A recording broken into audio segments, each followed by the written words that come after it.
Ngayong araw nga ay magpa-vlog yung ate niya. Pero kabugera ang pagka-make up. Siyempre! Uy! Pero wait lang. Paparin ko muna sa'yo po mga pinagsasabi ko dito.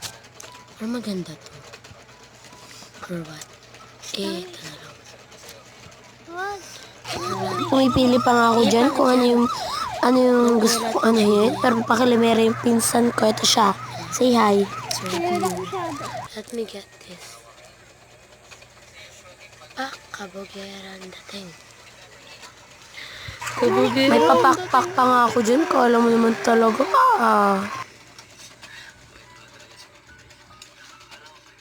Bagay sa akin para sa highlights, kulay pink eh. Guys, yung makeup na yan, dahil ba sa basher prank lang yan. Talagang pangit yung pagkakalabasan niya. Ganun. Bagal ko nga dyan mag-ayos-ayos ng chemistry na ganyan. Nyas ko, ang taong ngire. Uy! Yan, pinapatanggal para hindi mabagal maubusin.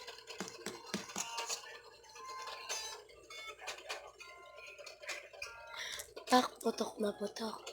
Share nyo po itong video na ito at mag-comment kayo para next video ko ay mabasa ko mga comment nyo. Shoutout ko rin kayo. Spangit.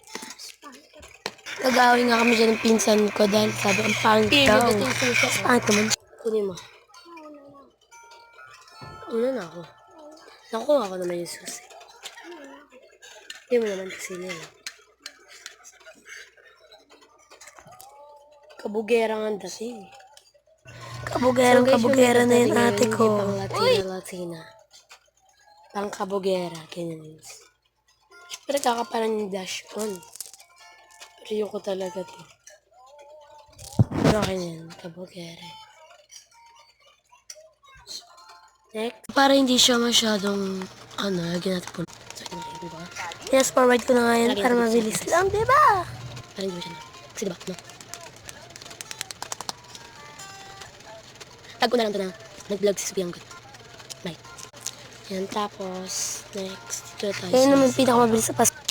Ay, wala! Ay, wala!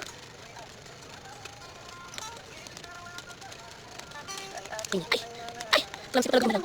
No thanks. Yan. Tapos, lipstick na. Okay na yan. Simple makeup, pero kabugera. This is the final. Yan. Dahil mo sa basher, ha? Bye-bye! Alright, thank you for watching. Please